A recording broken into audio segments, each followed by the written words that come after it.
3, 2, 1. Welcome back to Chasing the Racing, episode 34. And I know what you're thinking straight away.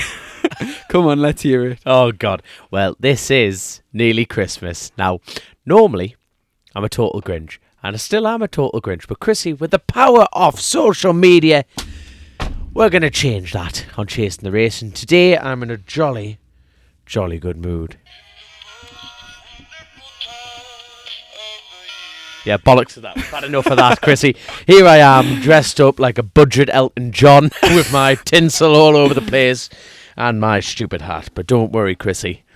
I've got you one too. Oh, fantastic. Get that slapped on your head. Victory Barbershop will be very disappointed that you're just covering up that. My God, you look like a right tit. How do I look? Shakshy. So what's the crack then, Chrissy? I'm going to have to take this tinsel off. It's getting on me tits. So, first of all, we've got our sponsors to introduce. So, back again, yes. the very loyal In Contango Training, leading risk, finance and treasury consultancy. Ding. And we've also been sent some sponsorship cheddar, some sponsorship money by one of our fans' patrons over in the US. So, one of our fans, and he would like to born in the USA, yeah. like to remain anonymous, but he just said for his sponsorship slot, he sent a little message. And it was, now that we're at the end of 2019 season, let us pause for a moment in our minds and remember all of the brave riders we have lost over the past year, as well as their families and friends continuing on without them. And now looking ahead to the 2020 season, the best of luck to all those riders who are carrying on and living out their dreams. Godspeed to the lot of you. Merry Christmas and a prosperous New Year to you all. So thanks very much. Yeah, no, brilliant. You know, obviously people aren't fame hungry, and then obviously just want to spread their good wishes and good joy. So hey, thank you very much. Really appreciate that. And for today's show, we've already pre-recorded an interview with Alastair Fagan. So he sounds like a Batman villain, doesn't he? Alastair Fagan. So, even though he picks pockets in like Oliver Twist, one or the other. There's a parent that do the 44 Teeth YouTube channel. He's a motorsport journalist, and I think he's one of those that's really sort of grabbed the new age of journalism using sort of video and just don't call him a YouTuber, which you'll obviously hear straight off the bat in the interview. A great job, but yeah, really good interview coming up for you. But before that, we've got a few topics to go through, so I've just got them written down here. So we've got you were at the Northeast AGM the other day, so we'll have a quick chat about that and the finances of the club racing. Really, that's sort of a topic. No, to be honest, the disgust of like club racing and how much it bloody well costs. Yeah. And mini bike racing, you were down at not last weekend, gone the weekend before. You were down racing a mini bike at the BR8 BR8. I know pretty much. I love that. If you mentioned that, the fact that they've slowly taken over. Obviously, they run their own podcasts, but down with the British Mini Bike Championship. My God, and then we've got a bit of speculation for 2020. A bit of for the rumour mill. Oh, everyone loves a bit of rumour mill. But before we get on to the topics in the interview, how's your week been? Have you got any crack? Well, no, not really. You know, well, obviously, the weekend gone, just absolutely running around like a headless muppet. Loved every second of it. Just like seeing old sponsors, seeing new sponsors as well, which is going to be really exciting. Nearly coming up, obviously, like John M. Patterson, based up in there, just past Stranraer there, Higher Therm. You know, they've come on board. Now, they were big time sponsors of Cowton Racing, and still are big time sponsors of Cowton Racing, which is absolutely fantastic. But they're also supporting me on a personal level as well, because obviously, you know, we both got to chuck our own money into going racing, which is obviously an expensive sport, so I can't thank them enough. But I think I've just kind of accidentally let the news slip there. I was going to say that coming onto the Cowton Racing. Like obviously I'm sporting the last year's hoodie, which is absolutely brilliant. But obviously I've put it all over social media. We've put it on Chasing the Race and everything. But no, Fran Cowton, father of my lost friend James, he's picked up the phone and he wants to continue racing, and it just shows the strength of the character of the man. Now, we were down at the North Yorkshire Road Racing Club, like we have the awards dinner, and they won Mechanic of the Year award. Now, they don't just help me, they help out James Marley, they help out Mark Goodens, they help Fran Cowton. Truly is a saint. He really is, him and Neil. And obviously with what Chloe's done, the whole family, racing meant the world to James, Mm-hmm. and James didn't want that to stop. And to be honest with you, like when they originally offered me, I couldn't say no. And when we went, it was an emotional experience this year. It was huge, and Mm-hmm. you know, we learned a lot, and it was kind of the acceptance of thinking this might be a one-off. Mm-hmm.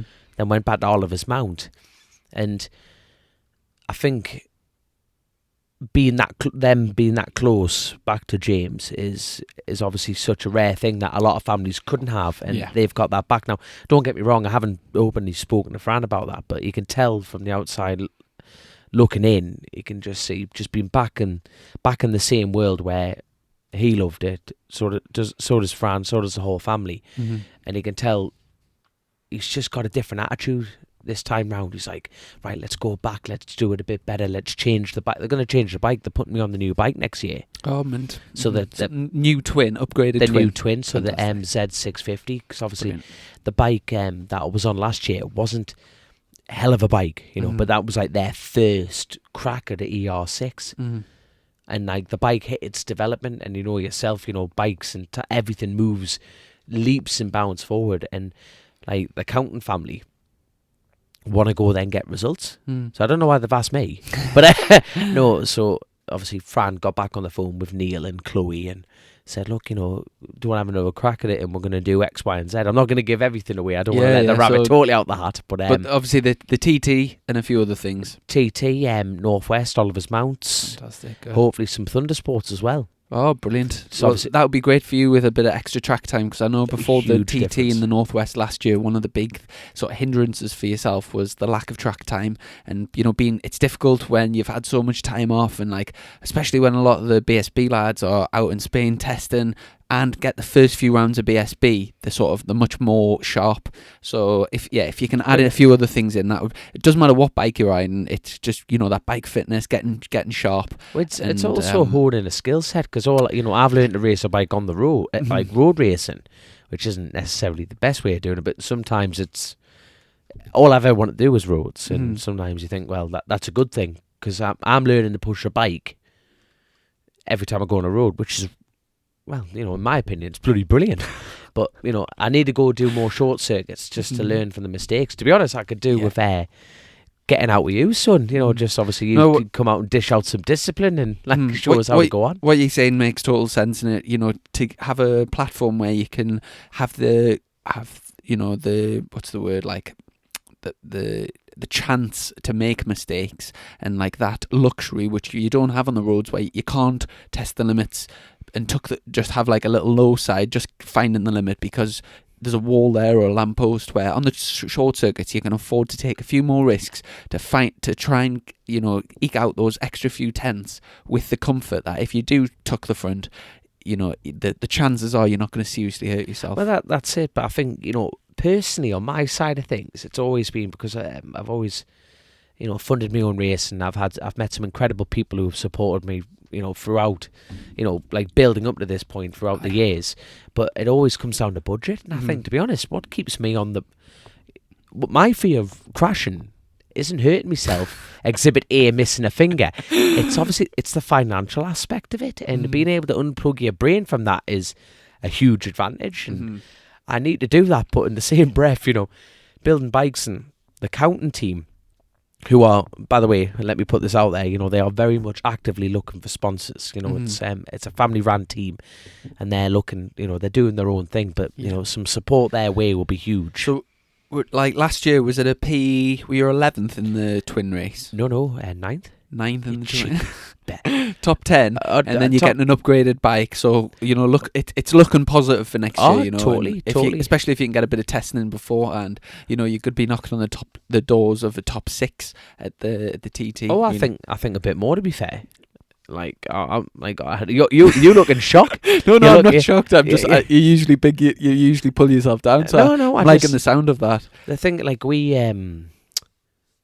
we went to the TT last year, and we did half a day at Croft, because obviously the Croft circuit, you know, you can only go from 12 o'clock onwards. Had to start from the back, and we just went off. And then the next time I sat on the thing was down Bray Hill, and obviously the weather was crap. Mm-hmm. Couldn't get anything ironed in. So you think, well, immediately if we can get the bike dialed in, and if it's like a miniature superbike class. Honestly, if you want to get into developing a motorcycle, the super twin class is the proper way of doing it. You know, they're getting some rule changes like weight limits and everything, but really you can put billet cranks in, different valves, different this, different that. And like obviously, like we were discussing last time with the Norton, they can change what they want. Mm-hmm. You know, they can do what they want. The patterns have proven that they've built a race bike and then put it on the road. You know, the ER6s or now the Z650 Ninja is a commuter bike that you have to turn without changing too much into a race bike, and that's where it's difficult. And over the past, I don't know how many years,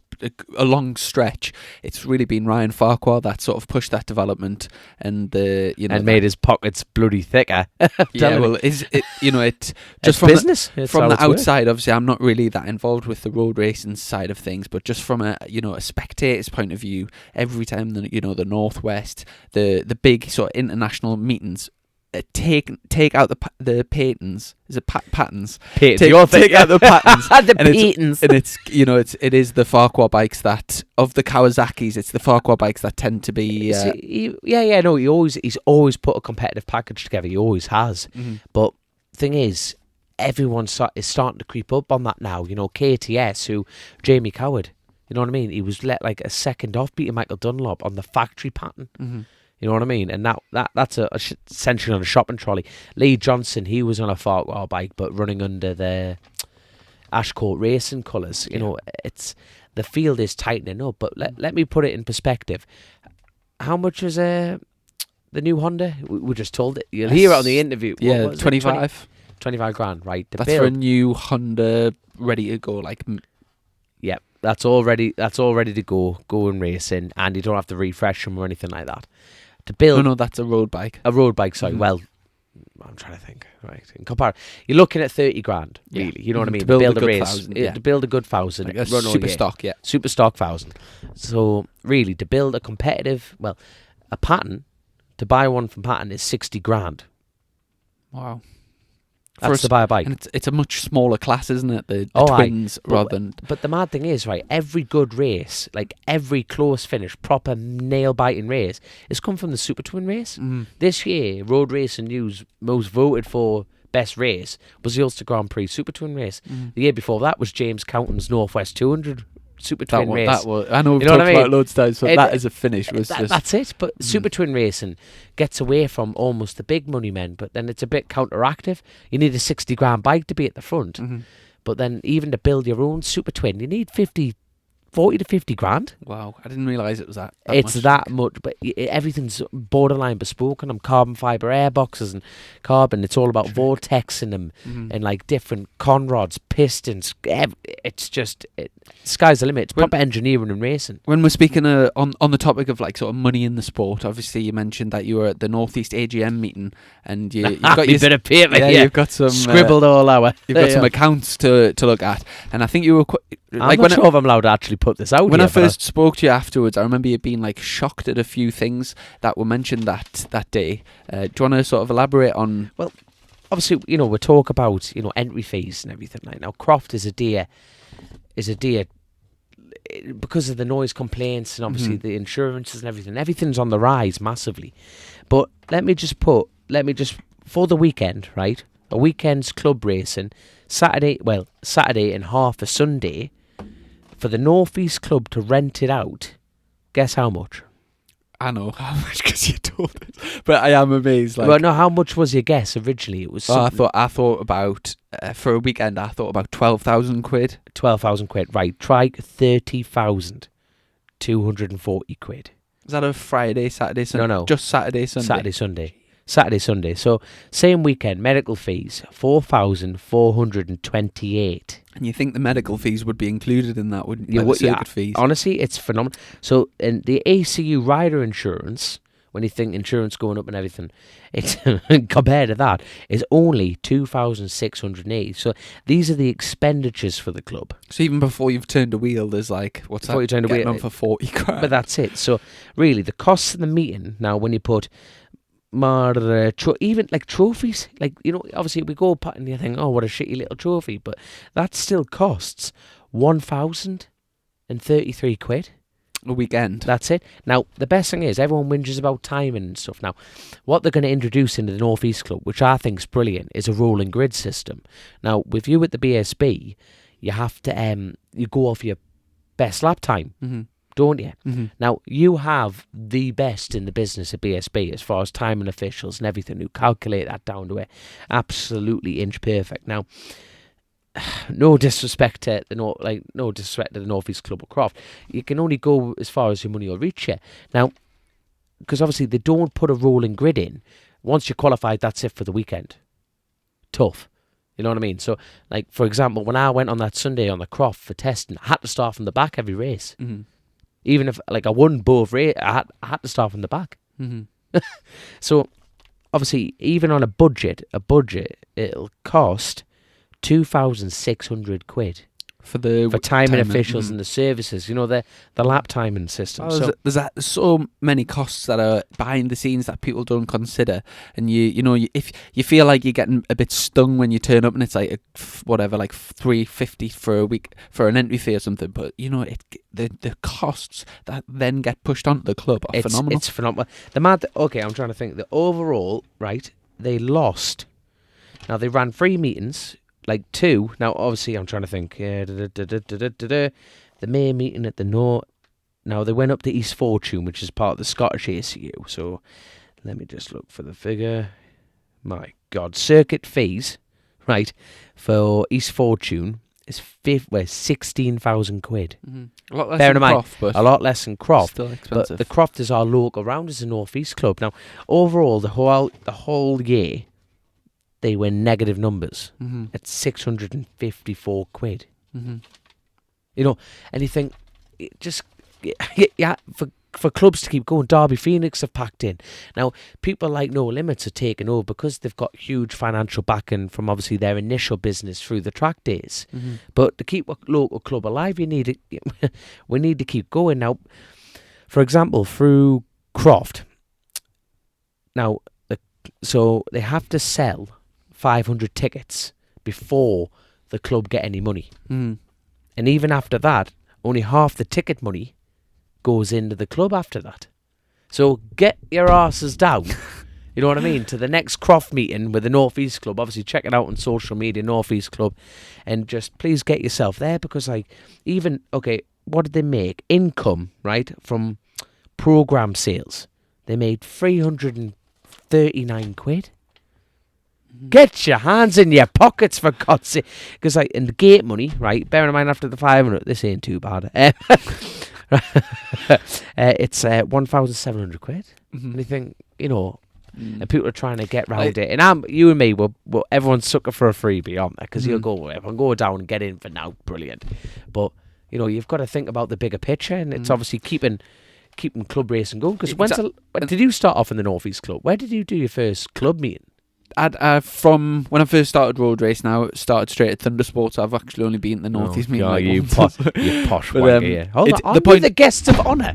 I am, yes. I'm hitting things off the table here. I'm properly kicking off. So, but the point stands, like the state of club racing. It's easy for these clubs to, be losing money and going things dissolve. So, so if you can support the clubs, and hope it would be nice to see more numbers and without a doubt, and things to improve on that. And obviously, what we've got in front of us here is obviously the UK Club Sport magazine that we highly rate. And the good thing is they keep a very close eye on the club scene.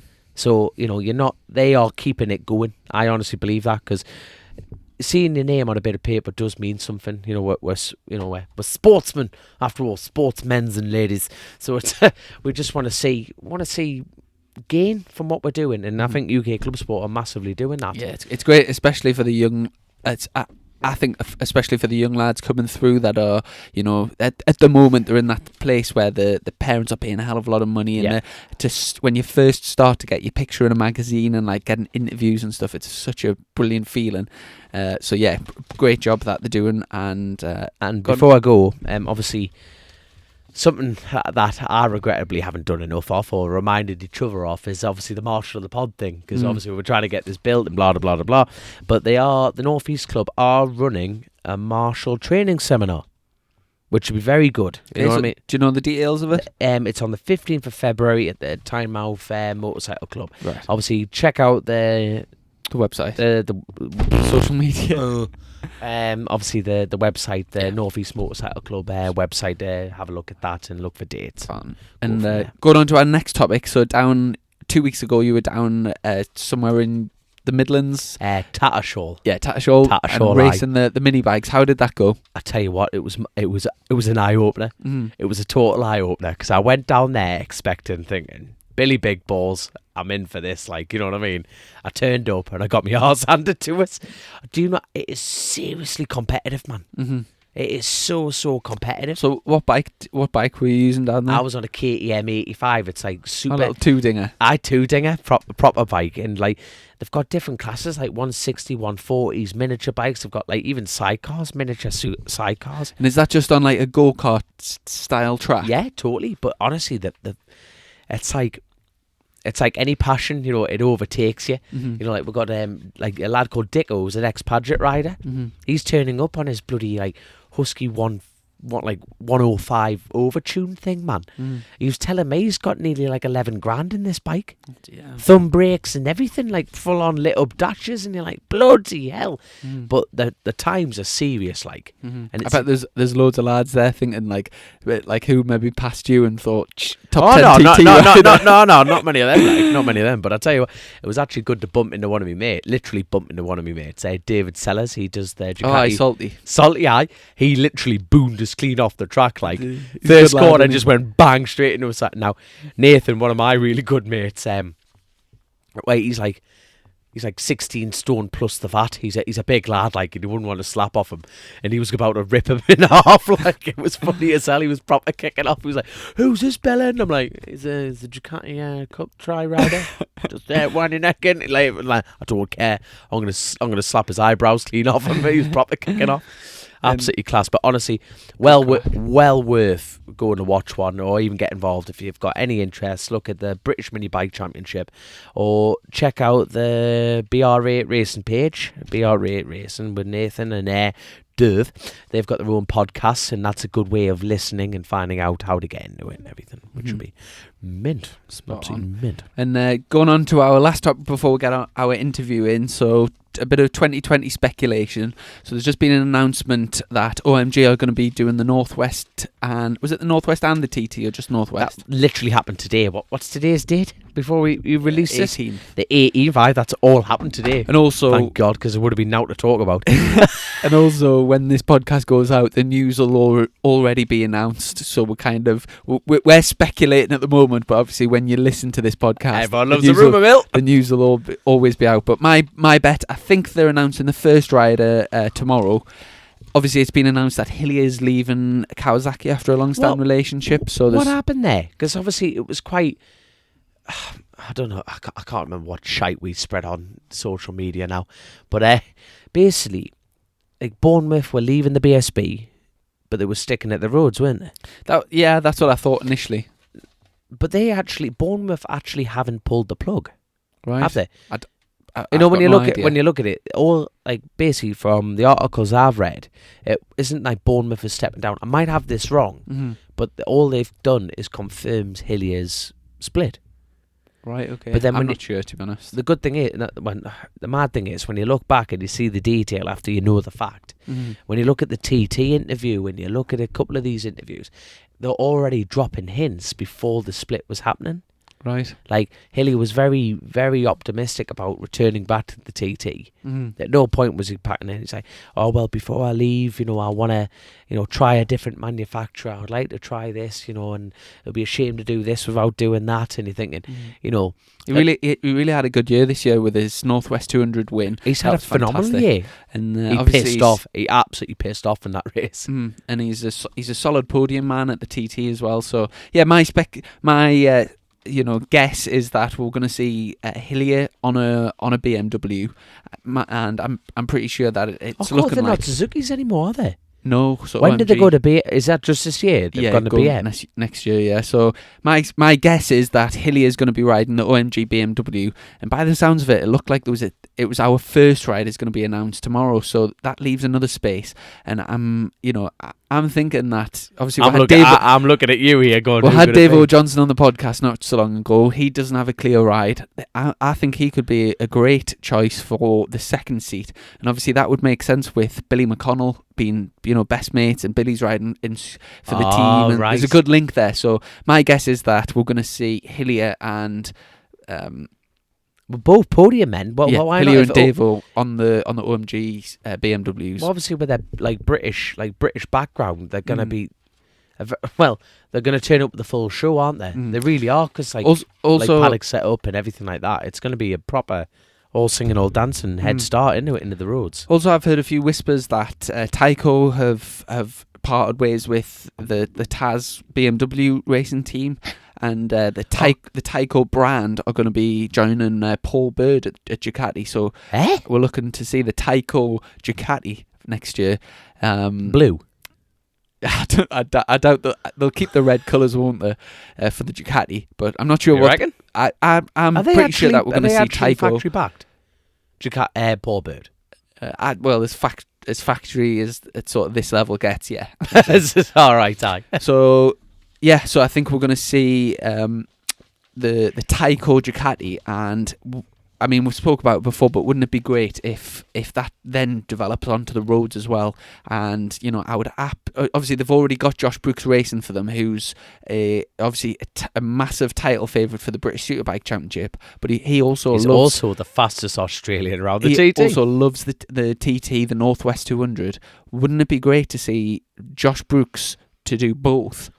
And maybe for John McGuinness to join him on the Ducati as well. Well, personally, I would absolutely love to see McGuinness on the Tyco Ducati at the Isle of Man TT next year. My God. No, there's just a lot of information to digest here, Chrissy. I'm not going to lie. Watching this podcast go out and then it just be total bullshit. Rubbish. Yeah, I know. You'll have to edit it tonight and crack on. But that's at the moment anyway. But see, like John again, if you're looking into it, he's very open about his conversation about, he's under contract with Norton, but he's looking for something else, and he keeps mentioning Ducati. But I think it would be very good. Like, I totally agree, because obviously Josh Brooks is a class act, and John McGuinness is a more than once proven winner. So no, that would be very, very good. Very good. Obviously, for those that have listened to the last podcast, we had a bit of a laugh about a few things, and we had someone get in touch, a guy called Jacko2511 on Instagram, and he said his granddad died having sex at 86. The strange thing is, he lived at number 82. Oh my God, man! Who are you getting these off? Terrible. Anyway, speaking of terrible, let's have this terrible interview on. So, without further ado, a great interview coming up with Alastair Fagan, top guy. If you're not sure who he is, head over to YouTube and stick in 44 Teeth, and there's so many videos to catch up on. Enjoy.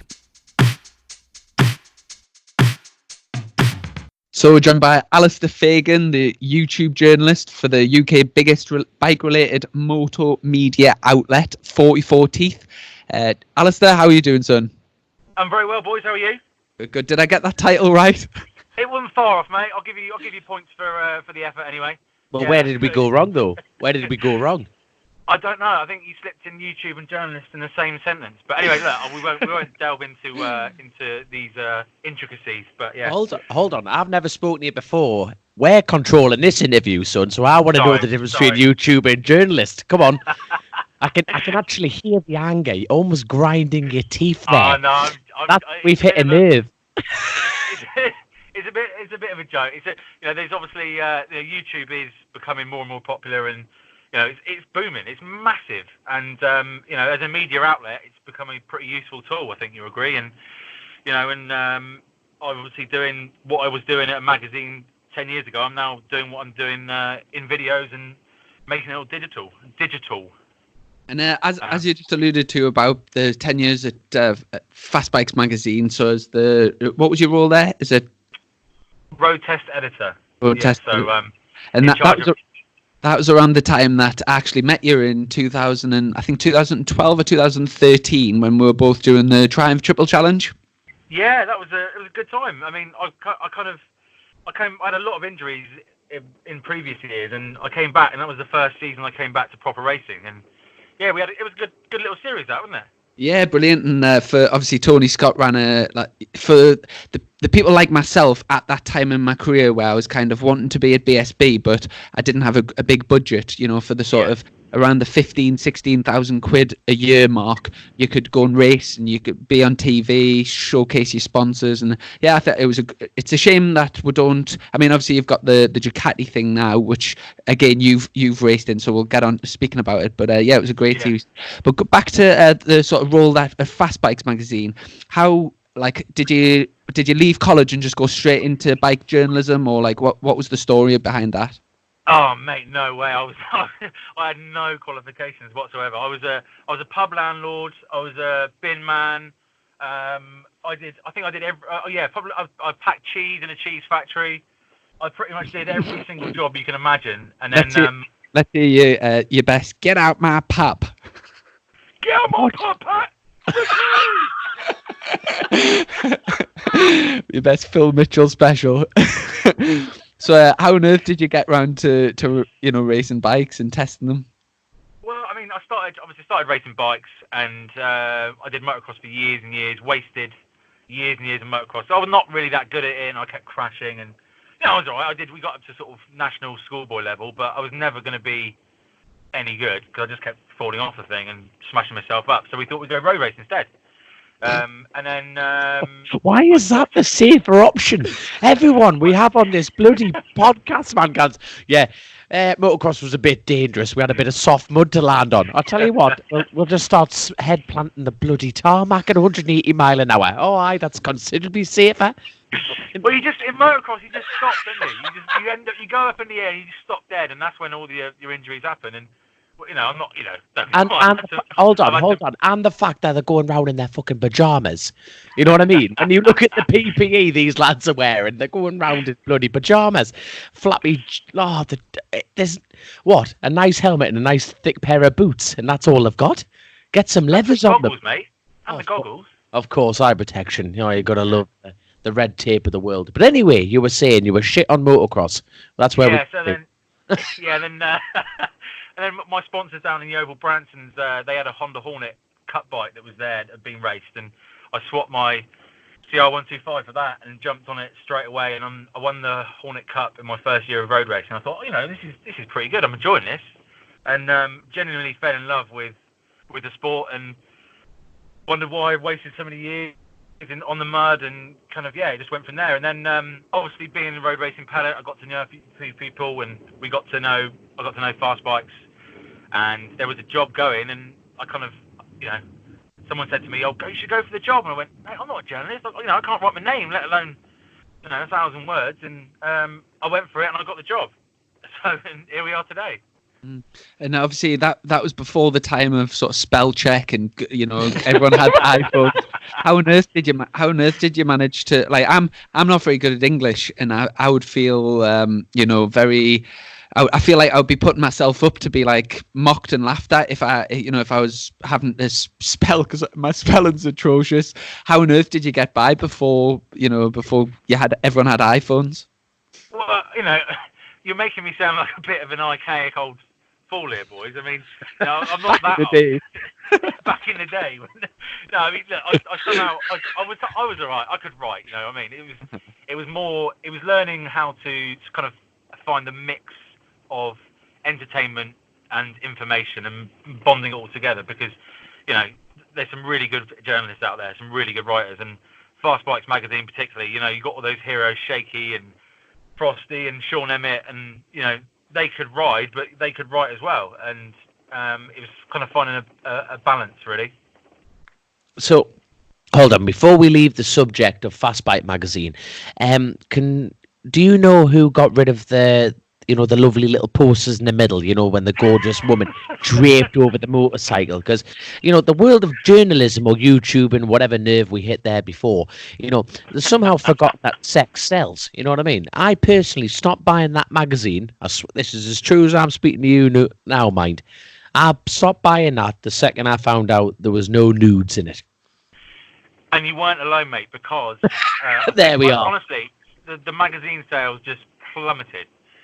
And Yes. I'm not going to name names, but as soon as Morton's media bought the magazine in 2014 or whatever it was, they immediately went right, because it's run by quite Nuns. yeah, that's the one. It's run by some old boys, and it just they didn't see the good side of it. I don't know why, because many how people did they do just bought good the side of magazine. it?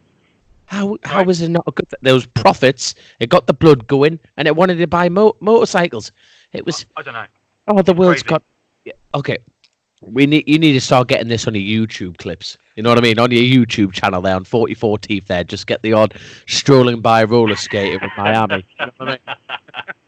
So obviously it was quite an interesting time in terms of journalism, where the paper press was kind of declining year by year, and you see the more, like you say, like the YouTube and like online websites, social media has been a massive thing.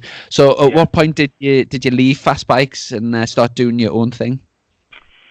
It was 2000. It was pretty much 5 years ago. 5 years ago, 1 month and a few days to be precise. And I had a chat with Chris, Baron von Grumble at the time, and we met up after doing a feature at Fast Bikes. And I kind of knew that it wasn't sustainable and that no one was buying magazines anymore. Really, it was quite the numbers were going down considerably, and I thought I want to be in control of my own destiny. And I love this job so much that I want to do it for a long time. So I thought, right, I'm going to start up by myself. And then I had a chat with Chris, and we formulated a plan. And thankfully, here we are 5 years later. So, thankfully it's worked. So you mentioned Chris, like Baron von Grumble, and I'm familiar with him on YouTube. I've never had the pleasure of meeting him in person, but he's got a hell of a following on YouTube, massive subscribers. He's got a huge catalogue of videos. At that point, was he already an established YouTuber, or does he not like being a YouTuber? No, he's definitely a YouTuber. He was the biggest. He was the biggest UK-based motor vlogger or motorcycle YouTuber, whatever you want to call it. He was the biggest in the world for a bit, I think. So, yeah, he's got a big following, and obviously that kind of helped with my journalistic background and the knowledge and the sort of relationships I had in the industry. Mm-hmm. I had all that side, and Chris had all the digital side already set. So it was a match made in heaven, really. Mm-hmm. Yeah.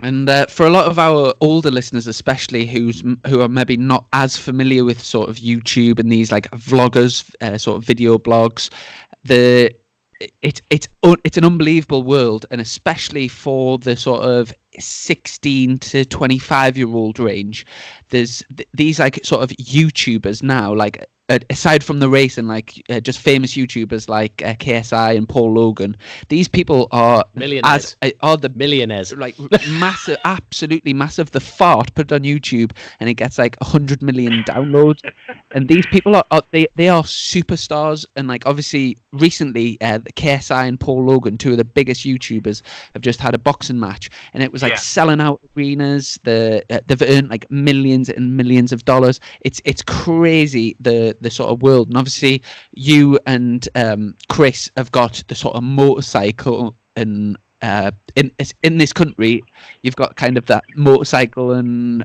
how could we put it, that section of the market sort of covered with sort of vlogging and reviews on new bikes, and people who are interested in bikes and who like to spend time procrastinating on YouTube. Like you're the people to go to, really, aren't you, with the 44 Teeth brand? Yeah, I mean, it's like I said before, I'm doing exactly what I was doing in a magazine, but making videos. And as you said before, YouTube is massive. It is so big. And I think I saw a story out today. There was an 8-year-old who made £20 million last year in YouTube revenue alone. And of course, motorcycling hasn't got that sort of money in the industry. I don't think it ever will have. It don't have to lie to us, son. We're not the Inland Revenue. If you're worth a few quid, you can tell us. Don't you worry about it. You know what I mean? We're not going to 40%. Don't worry. I can tell you something now, boys. You're never going to be rich doing this. I earned more money when I was cheese. Cheers for the show. Yep. See you later on. Cheers. We're off. But I do it for the love. I do it. I still wake up in the morning and still love going to work, and that's why I do it. It's so much better than a real job. But people assume it's all champagne and hookers and caviar, and it's just not. It couldn't be further from the truth. I'm sat in a car park in Gatwick, pissing down with rain just after a flight, and there's a lot of travel involved. It's a hell of a lot of travel involved, and obviously I've got a small family, so I'm away from them a lot, and it's a lot of work running your own business and editing videos, running the social media, doing the website, riding the bikes and editing it. Like I said, it's a massive amount of work, but as I said before, I'd rather do this than work for a company, for a big company, that's for sure.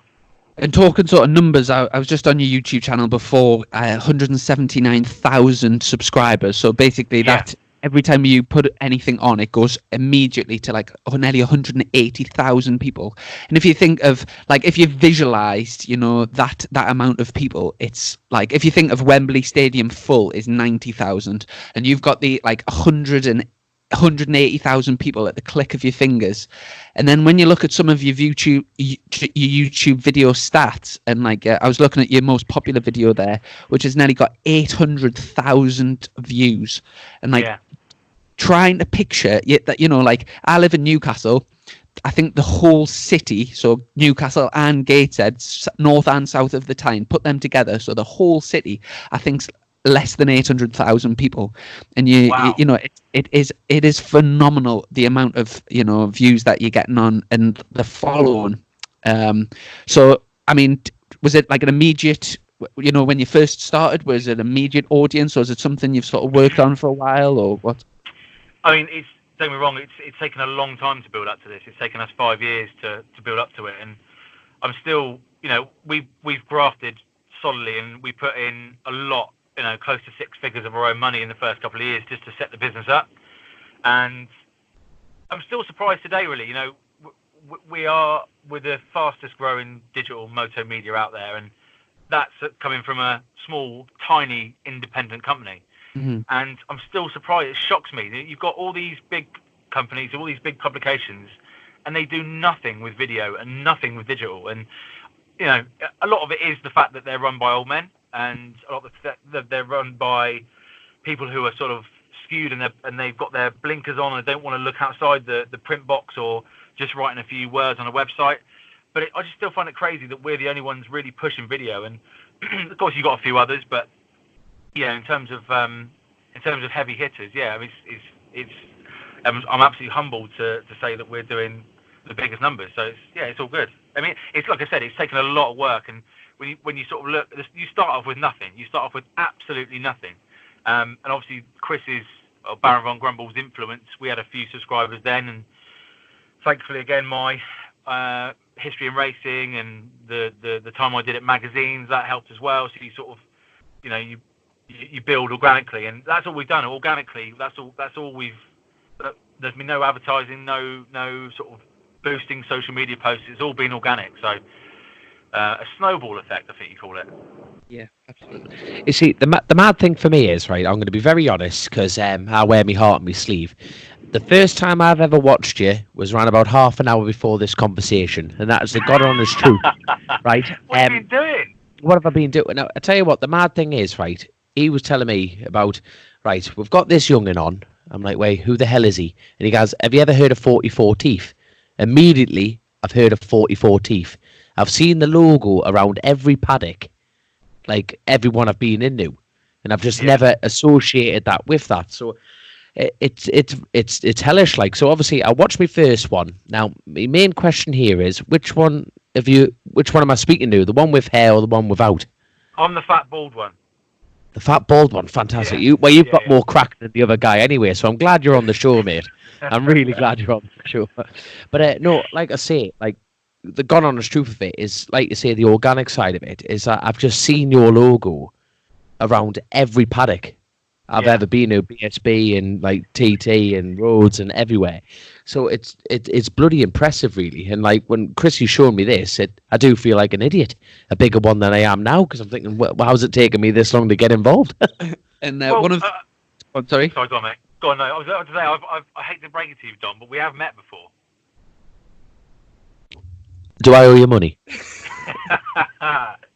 Yes. Oh God, how much do I owe you? Oh God, go on then. Right, how we met then? We've met in the TT paddock. But anyway, that's just boring. Sorry, I interrupted your flow. No. Wait, hold on. Wait, the good thing is, son, because I'm near the back, you must have been flying up at the front near somewhere. So I don't speak to the fast lads. I never speak to the fast lads. So anyway, hold on. Let's direct this conversation then.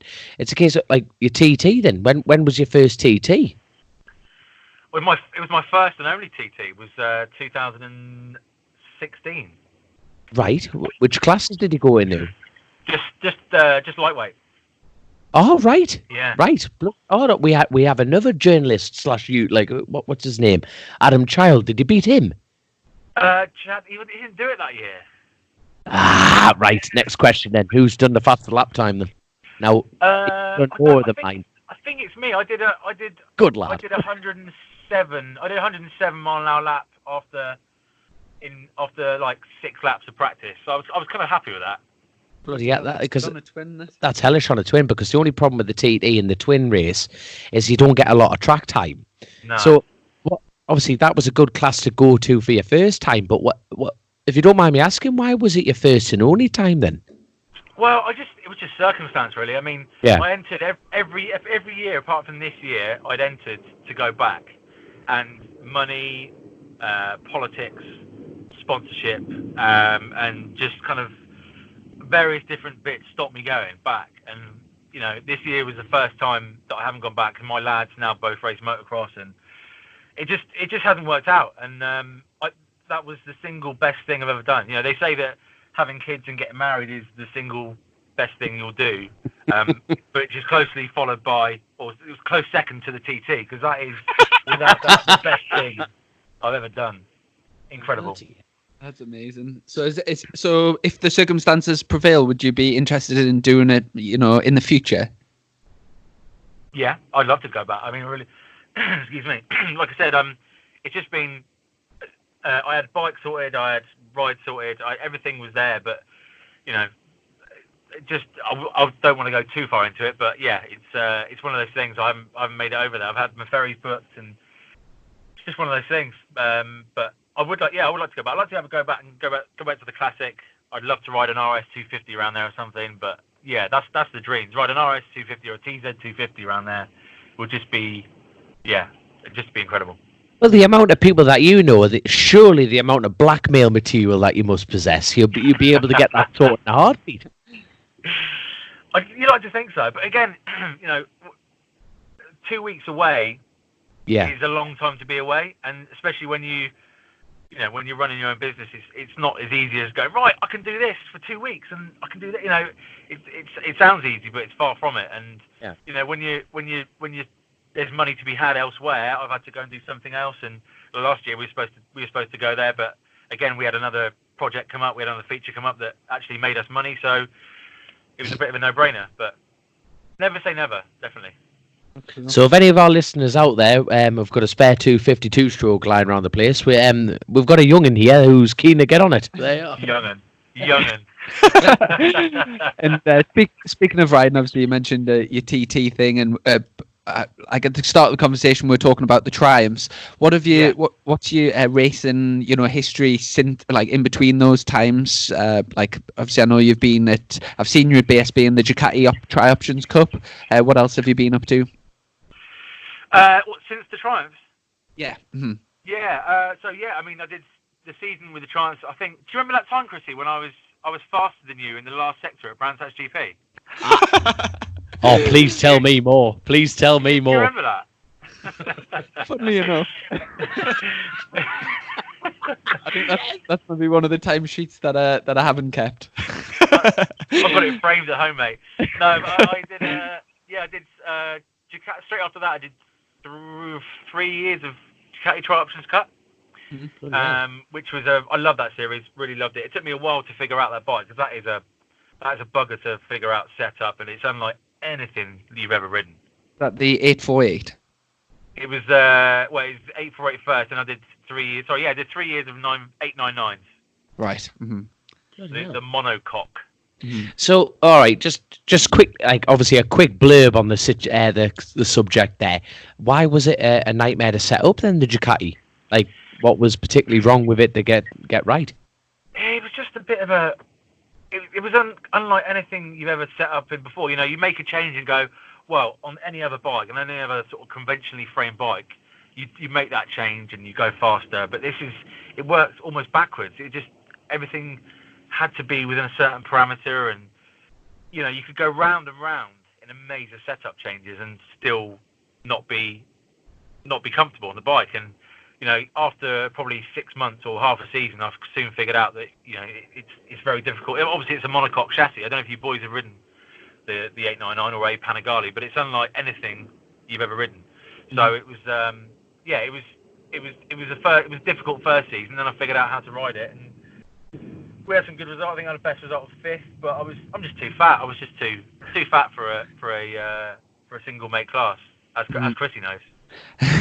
And we were talking earlier about the cost of the Triumphs. It was like really affordable. You could do a season for maybe around about the £16,000 mark, but like give or take a bit of crash damage. Most people, I think, were around the sort of 20,000 for the season. What sort of cheddar for so like man on the street wants to go do the Ducatis? What would it cost for a year's racing? His soul. I don't know. I mean, it's probably realistically it's similar, but the bike is more expensive. Obviously, that's the big thing. Right.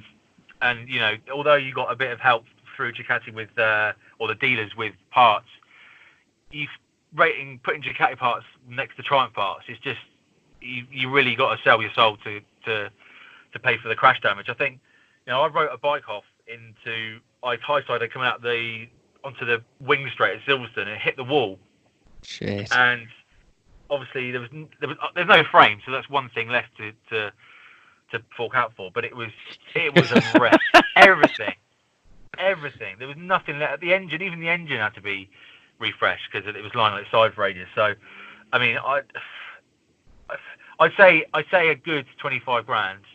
But it's, you know, you've got the similar setup, so you've got the limited to a set number of tyres, and you only get a free practice and then a qualifying and 2 races. So, you know, there's not a lot of track time, but you know, you're in the safest area, safest sort of paddock, and as you know, the medical facilities are amazing. Mm-hmm. So it's a really good championship to be in. I think it's going back next year with the new V2. So I'd love to go back. I really would. But is it looking likely? I've had a few nice offers, but I don't know. I mean, my days of hunting for sponsorship are kind of numbered, and you know, paying to go racing is another subject we could get into and spend all day debating. But paying to go racing, I'm just done with. You know, I'm fortunate enough to be, you know, a journalist that you could blag a few bits, and you could say, well, you know, I've got a page here and a video there, and you can, you know, blag a few free bits. But paying to go racing is just wrong in every sense, and when I've got, like I say, my 2 lads are racing motocross now, and they deserve my time. Not, you know, it just became an expensive hobby. So those boys deserve my time, and I'd rather sort of give the money to them and give the time to them. Well, I suppose one thing that you've got to offer that most bike racers haven't is obviously the fact that every single thing you put on YouTube gets like 100,000 people watching it. So like in terms of products and stuff, it's well worth you know, companies giving you things to use and for your review and stuff.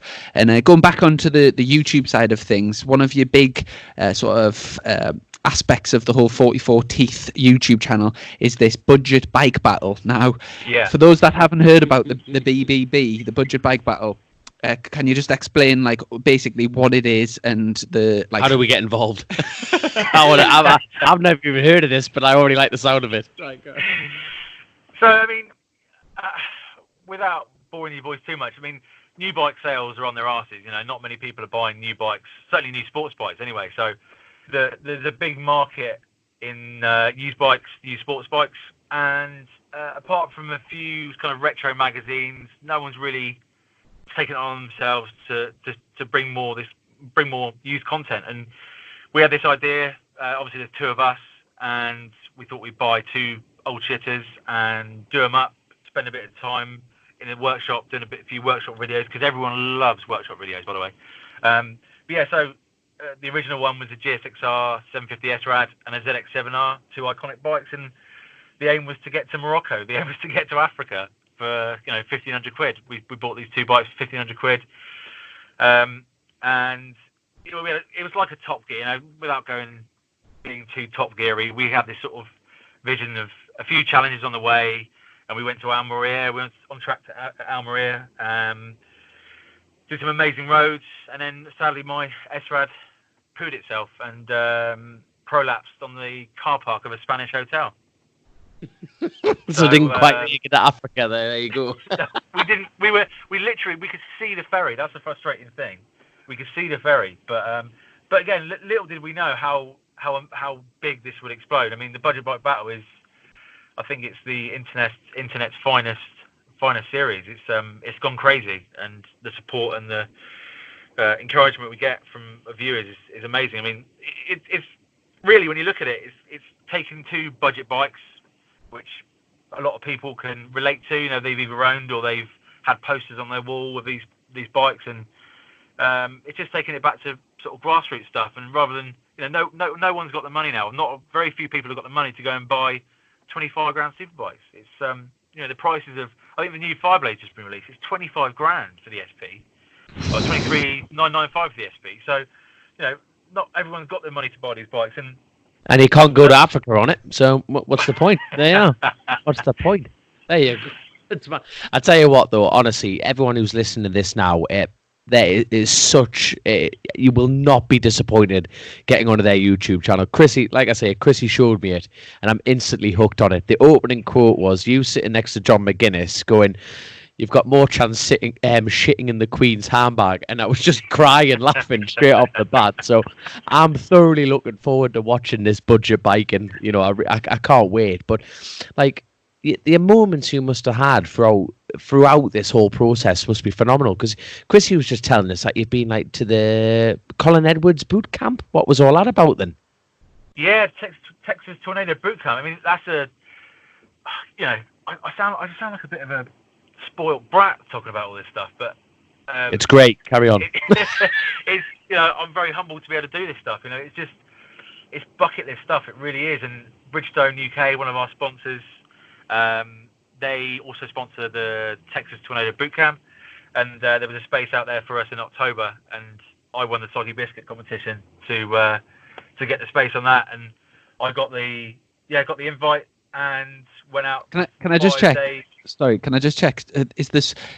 I'm familiar with the Soggy Biscuit thing. Is that what I think it is? Yes. Yeah. Do you know what a Soggy Biscuit is, mate? Mate.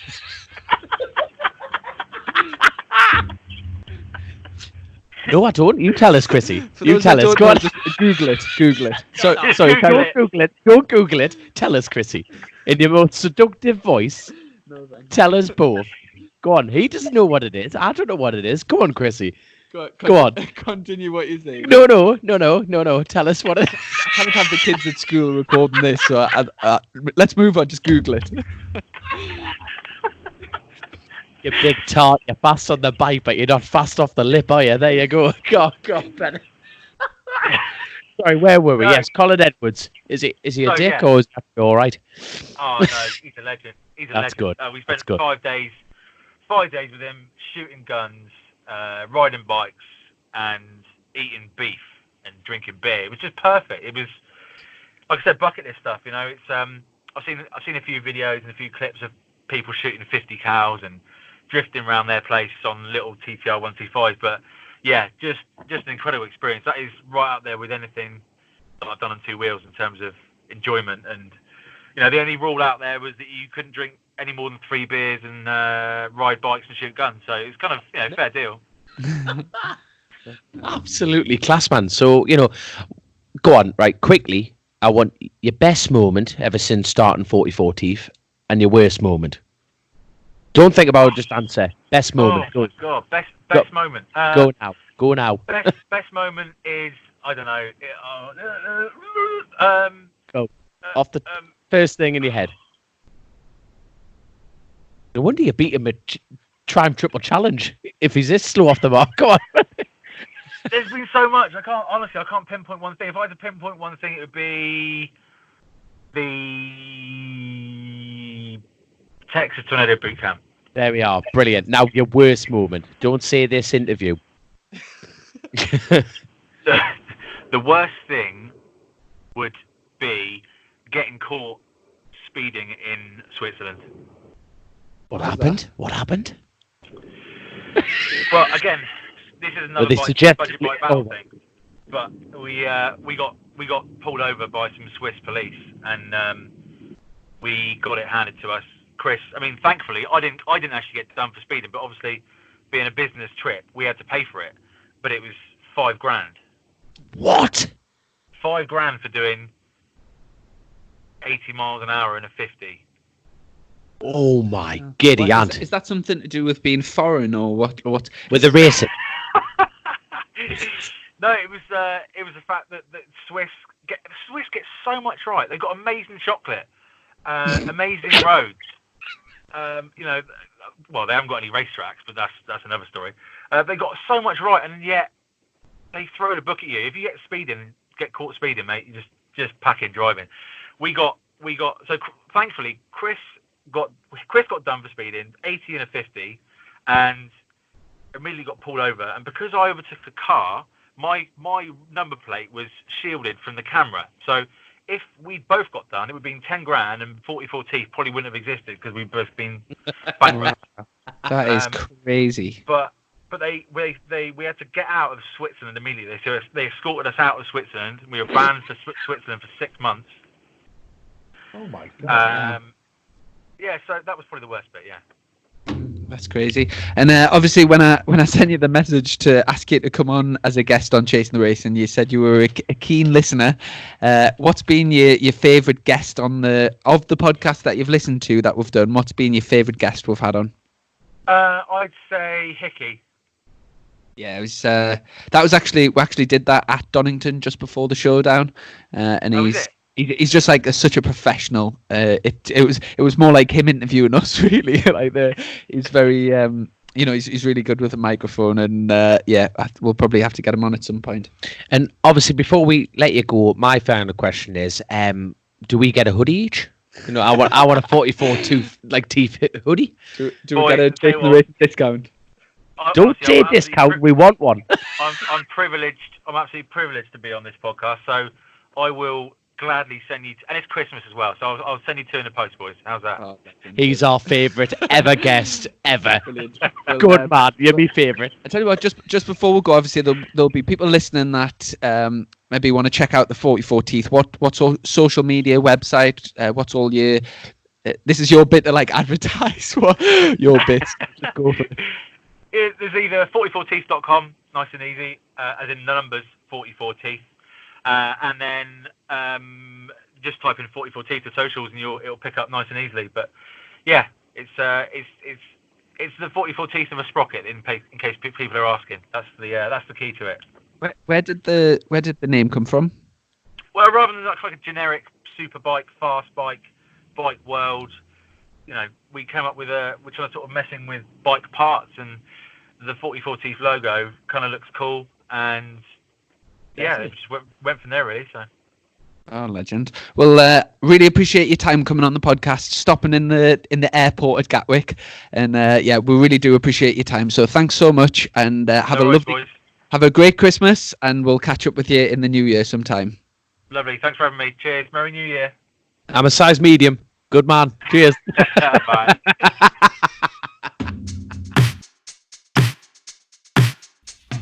Check the money. So we're back, and great interview with Al.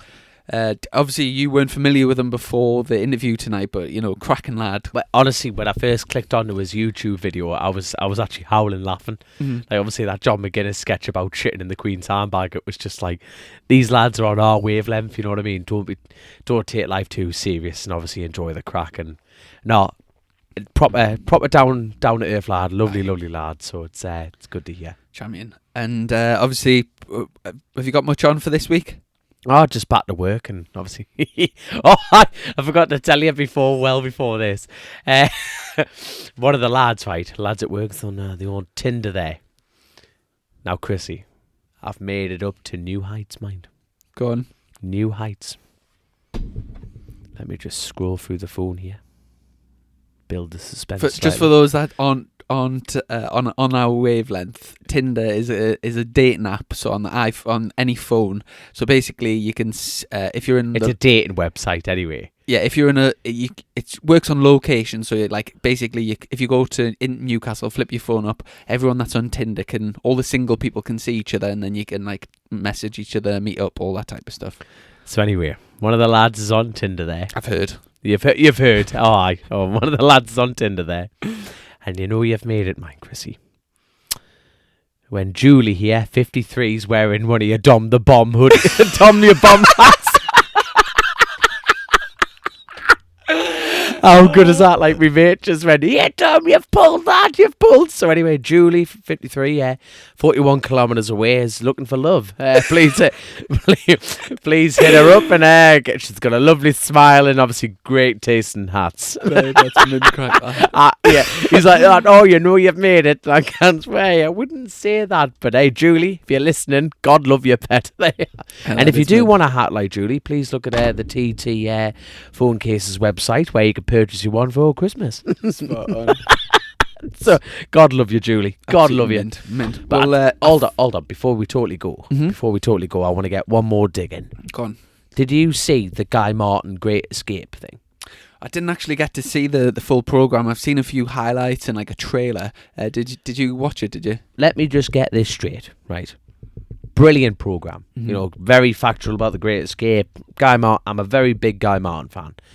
But I tell you what, that jump was shite.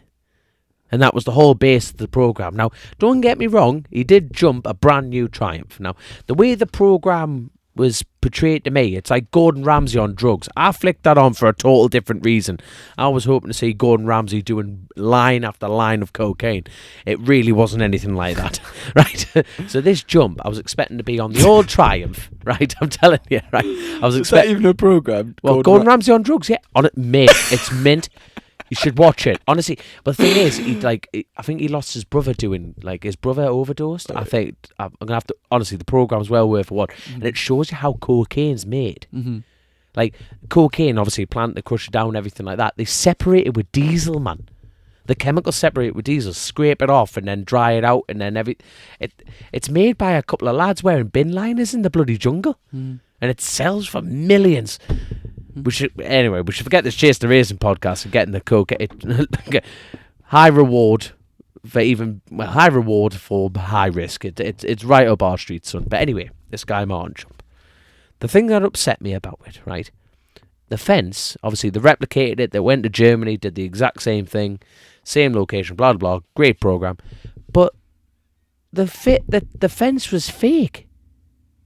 What do you mean? The fence was fake. It was made out of polystyrene. I'm not joking, honestly. So, you're thinking, mint. Now, if I was the director of Channel 4, there's no way in hell I would have told anyone about that.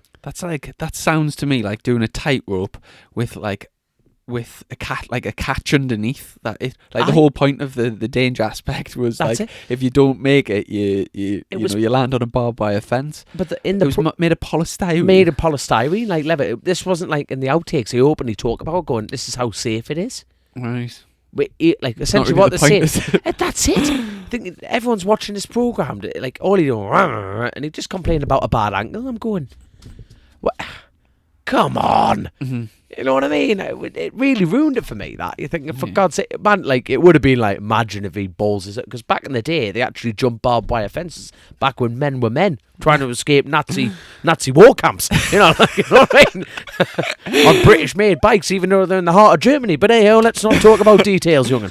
Steve McQueen, God love you, God rest you. Well, this will be our last podcast before Christmas. So obviously we've got our tinsel up, we've got our little Grinch up the top there, if you can see. That's me. And yeah, so, but one thing before we go, I just want to say a huge thanks to everyone that's downloading the podcast and spreading the word. We're on the way to a record-breaking month. We're on nearly 8,000 downloads already, and we've obviously got another 10 days or something. Yeah, I haven't done any 10, Christmas 11, shopping. 12 days. No. So really, really appreciate that, and I'm hoping that we're going to smash the 10,000 downloads this month, and we just really appreciate all the support.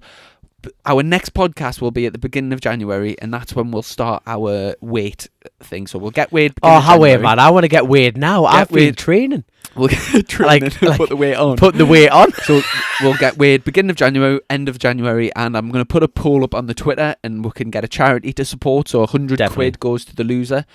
Sorry, the loser has to. The loser has to pay 100 quid. Fine to the charity of the mate. I've got this. The choice of the Twitter. So we'll get that sorted. And other than that, I hope that you have a great Christmas, and I hope that all of our listeners and our patrons and followers and everything. And before we go, obviously I've got a lovely Christmas card from our long time listener Eileen Davies, and she's not been very well, bless her. Obviously had a bit like really bad illness there. So glad that she's all getting better, which is awesome, and thank you so much for the card, love. It's an elf holding a bottle of vodka and gin, so she obviously listens to the podcast. So God love you, and get well soon, dear. Brilliant. And big thanks to our sponsor, so Incontango Training. We haven't got a jingle this time, so we'll have to come up with something special for the next one. It's the most wonderful time of the year.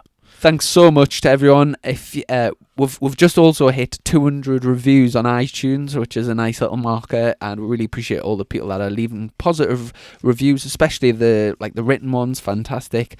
And we'll catch up in the new year, where we'll have I think it was the 19th of January was our first podcast, so we're almost at that 1 year marker. Can you believe it? And how are people still listening? So thanks so much. Have a great Christmas, mate, and we'll catch up soon. soon. Take care. Shimona.